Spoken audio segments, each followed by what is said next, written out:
बिस्मिल्लाहिर्रहमानिर्रहीम। अस्सलाम वालेकुम नाज़रीन, आप यूट्यूब चैनल देख रहे हैं, मैं इमरान खान हूँ। नाज़रीन, सुहेल अफरीदी साहब की एक मुलाकात हुई कोर कमांडर पेशावर से, और उस मुलाकात को लेकर सोशल मीडिया पे बड़ा रोला पड़ा हुआ है। ये मुलाकात क्या हुई, क्यों हुई, मकसद क्या था, किसने करवाई, वजह क्या थी, और ये बाहर कैसे आया मामला। और मुलाकात जुमे वाले दिन हुई, सुबह पहले हाफ में, यानी 10 बजे के आसपास मुलाकात हुई, और जुम्मे से पहले पहले ये मुलाकात ख़त्म हो गई। उसके बाद सुहेल अफरीदी की जो मसरूफियात थी वो फिर 3 लगातार जलसे हुए, जुम्मे को, हफ्ते को, एतवार को वो जलसे करते रहे। और इससे एक दिन पहले सुहेल अफरीदी ने कोशिश की इमरान खान साहब से मुलाकात करने की अडियाला जेल में। जुमेरात को वो कोशिश करते हैं इमरान खान साहब से मुलाकात करने की, वो मुलाकात नहीं होती। सुहेल अफरीदी साहब वापस आते हैं खैबर पख्तूनख्वा में, वहाँ वज़ीर आला हाउस में उनकी मुलाकात होती है कोर कमांडर पेशावर से, और उसके बाद वो एक जलसे में जाते हैं। अगले दिन उनका एक जरगा होता है, और फिर अगले दिन करक के अंदर एक जलसा होता है। इन जलसों में सुहेल अफरीदी ने नहीं बताया कि उनकी कोर कमांडर से मुलाकात हुई। ये रूटीन की मुलाकात है, वैसे ये वज़ीर आला की ये होती रहती हैं मुलाकातें, लेकिन नॉर्मली ये चीज़ें सामने आ जाती हैं। हैरत की बात यह है कि सुहेल अफरीदी ने या उनकी टीम ने इस हवाले से आगाह नहीं किया मीडिया को, या वो शायद बताना नहीं चाह रहे थे कि उनकी मुलाकात हुई कोर कमांडर से। मुलाकात का जो बैकग्राउंड है वो क्या है, इसमें शहजाद अकबर साहब ने कोई इन्फॉर्मेशन दी है, और कुछ सोर्सेज से मेरे पास इन्फॉर्मेशन है, मैं आपके सामने रख देता हूं। लेकिन उससे पहले ये मुलाकात जो है ये सुहेल अफरीदी की दरख्वास्त पे नहीं हुई, ये मुलाकात कोर कमांडर की दरख्वास्त पे हुई है। यानी ये ख्वाहिश जो है वो सुहेल अफरीदी की नहीं थी, वो कोर कमांडर की ख्वाहिश थी मुलाकात करने की, नंबर 1। नंबर 2, एस्टेब्लिशमेंट का अपना जो सोशल मीडिया है वो इसके ऊपर गंद फैला रहा है और प्रोपेगेंडा कर रहा है कि सुहेल अफरीदी ने मुलाकात की कोर कमांडर से, वो तो कहता था कि मैं नहीं मिलूंगा। इस किस्म की बातें जो है वो एस्टेब्लिशमेंट का सोशल मीडिया कर रहा है।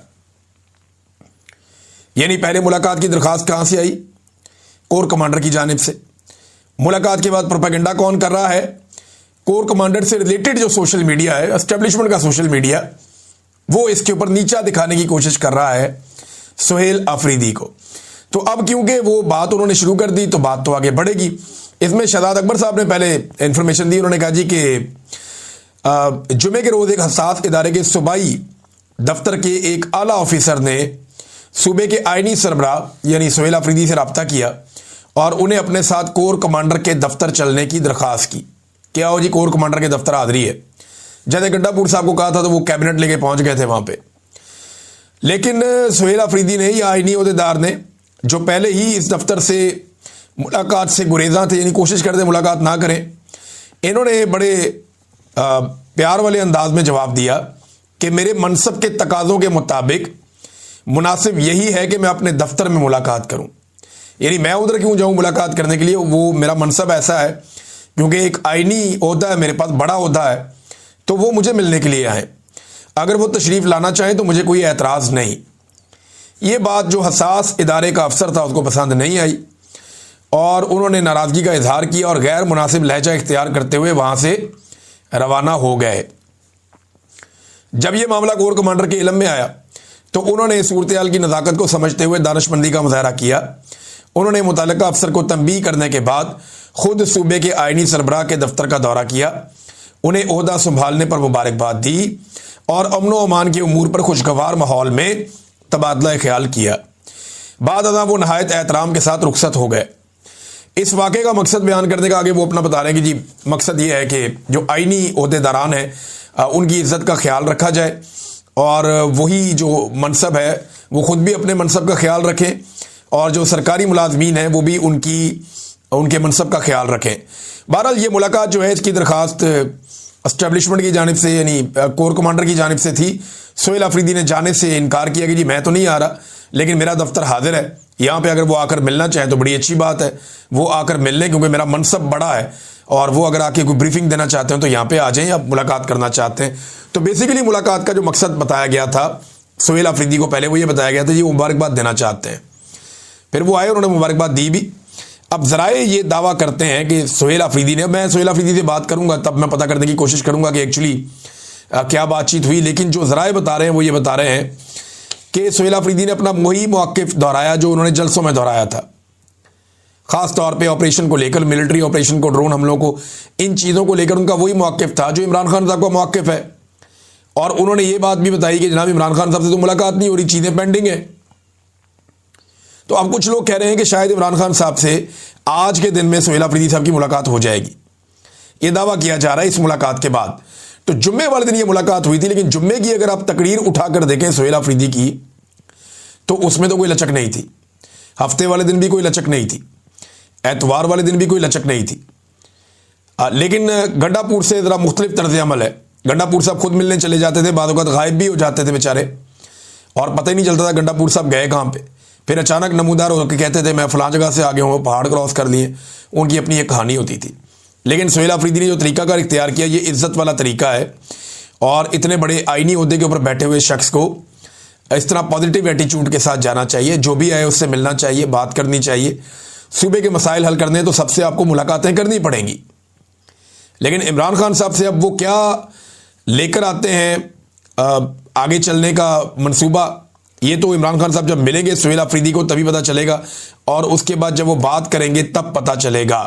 अच्छा, कुछ लोग ऐसे भी तनकीद कर रहे हैं कि जनाब ये सुहेल अफरीदी साहब ने मुलाकात क्यों की, जैसे कि एक तनकीद की है एमल वली खान ने। एमल वली खान का कहना है जनाब पहले तो बड़ी बातें होती थी, और अब जनाब ये मुलाकात क्यों कर ली, ये मुलाकात अगर की है तो फिर ये कमज़ोरी है। इस किस्म की बातें एमल वली खान साहब कर रहे हैं वज़ीर आला को ताने देने के लिए, और PMLN के लोग भी बढ़ चढ़ के बात कर रहे हैं। तो मेरा एक सवाल है सादा सा, कि डिक्की में बैठ के जाकर किसी दफ्तर के अंदर मुलाकात करना मिलिट्री एस्टेब्लिशमेंट के लोगों से, उसमें ज़्यादा इज्जत है, या ये कहना कि जी अगर मिलना चाहते हो तो मेरे दफ्तर आ जाएं, यहाँ बैठ के मुलाकात कर लेते हैं, इसमें ज़्यादा इज्जत है। और ये दिन की रोशनी में मुलाकात हुई सुबह 10 बजे के करीब। लेकिन मेरे ख्याल में ये एक चीज़, अगर तो ये मैं पता करूंगा इसका कि क्या कोर कमांडर की जानिब से मना किया गया था कि आप इसका एलामिया जारी ना करें, या सुहेल अफरीदी ने और उनकी टीम ने जानबूझकर इस मुलाकात का एलामिया जारी नहीं किया और ये नहीं बताया कि ये मुलाकात हुई है। ये खबर इस तरह बाहर नहीं आनी चाहिए थी, उनको खुद बताना चाहिए था कि आज कोर कमांडर ने मुलाकात की ख्वाहिश का इजहार किया, वो आए और आकर मिले और फलां फलां चीज़ पे बात हुई। बहरहाल जो सोर्सेज बता रहे हैं वो ये है कि अपने मौक़िफ़ के ऊपर सुहेल अफरीदी फ़िलहाल खड़े हैं। जो इमरान खान साहब ने बात की है उन्होंने वही मौक़िफ़ सामने रखा है, ऑपरेशन को, ड्रोन हमलों को और दीगर चीज़ों को लेकर। और मादनियात के बारे में जितना क्लियर स्टेटमेंट सुहेल अफरीदी ने दिया, वो भी अब बड़ी क्लैरिटी के साथ आ गए हैं कि जनाब हम किसी को मादनियात नहीं देंगे। लेकिन मेरी इत्तला के मुताबिक एक बहुत बड़े ऑफिसर का भाई है जो मादनियात के सौदे करता फिरता है, और ये बात बड़ी जल्दी खुलने वाली है। मादनियात के हों, LNG के हों, दीगर मामलात हों, एक बहुत बड़े ऑफिसर का भाई है, बहुत बड़े ओहदे पे वो बंदा बैठा हुआ है और इसको डिग आउट कर रहे हैं। आपको खैबर पख्तूनख्वा से आने वाले दिनों में खबर मिलेगी इसके हवाले से कि वो सौदेबाजी करता है मादनियात के हवाले से, सोने के ज़खायर के हवाले से, और दीगर को जो सौदे रियासती सतह पे होते हैं उनके ऊपर वो सौदेबाजी करता है। नादरीन, अब एक और ख़बर है, इसराइली अखबारात बता रहे हैं चीज़ें हमें पाकिस्तान से पता नहीं चल रही। जो पाकिस्तान के अखबारात को बताता ही नहीं है, पाकिस्तान की मीडिया को वैसी ही इजाज़त नहीं है, मीडिया सारा कंट्रोल किया हुआ है पाकिस्तान का। तो हमें पाकिस्तानियों को इसराइली अखबारात ये बता रहे हैं कि पाकिस्तान की फ़ौज एक खसूसी ड्यूटी पे गज़ा जा रही है, यानी फ़ौज गज़ा जाएगी एक ख़ास ड्यूटी करने के लिए। ये बात पाकिस्तानियों को बता रहे हैं इसराइली अखबारात। और जिस मुल्क की फ़ौज जा रही है ना उसकी पार्लियामेंट को पता है, ना उसके वज़रा को पता है, और ना उसके मीडिया को पता है, और ना उसकी आवाम को पता है। देखें, पाकिस्तानी फ़ौज जो है इसकी तैयारी से लेकर आज तक जहाँ तक ये फ़ौज पहुँची है, ये सब पाकिस्तानियों के खून पसीने का पैसा है। तो पाकिस्तानियों को ये जानने का हक़ है कि हमारी फ़ौज कहाँ लड़ने जा रही है और कौन सी ड्यूटी करने जा रही है। नवाज शरीफ के दौरे हुकूमत में यमन में पाकिस्तान की फ़ौज को बुलाया गया था अरब ममालिक की जानिब से। तो उस वक्त पार्लियामेंट ने यह फैसला किया था कि हम इस लड़ाई से अपने आप को बाहर रखेंगे, और पाकिस्तान ने एक दानिशमंदाना फैसला कर लिया था। लेकिन आज तो पार्लियामेंट बेतौकीर है, अदलिया भी फारिग है, मीडिया भी फारिग है, कोई बात ही नहीं करता।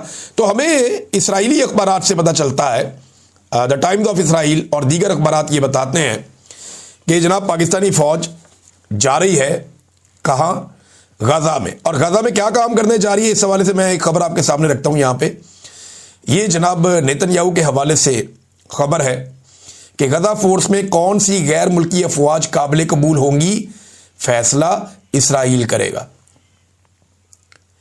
यानी उन्होंने कहा कि जी हमें तुर्की की फौज काबिल कबूल नहीं है, गजा में ये फौज हमें पसंद नहीं है, झगड़ा करती है, इसराइल के लिए प्रॉब्लम क्रिएट करेगी या इसराइली मफादात के खिलाफ काम करेगी, लिहाजा इसराइल को यह काबिल कबूल नहीं है कि वहां पे तुर्की की फौज आए।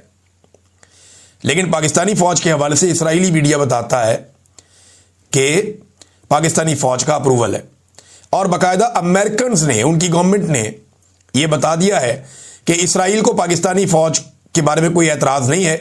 इसराइल ने अप्रूवल दे दिया है, पाकिस्तान की फौज गजा में जाके खिदमात सर अंजाम दे सकती है। अब कौम को मंजन बेचा जाएगा कि जनाब गजा में पाकिस्तानी फौज का जाना एक बहुत बड़ी सआदत है। गजा कोई मजहबी मुकाम नहीं है, समंदर के किनारे एक इलाका है जहां पे फलस्तीनी आबाद है और यहां पे हमास है जिसने इसराइल के साथ एक लंबे अरसे से लड़ाई शुरू कर रखी है। हमास का खतरा इसराइल के ऊपर हमेशा मंडलाता रहता है।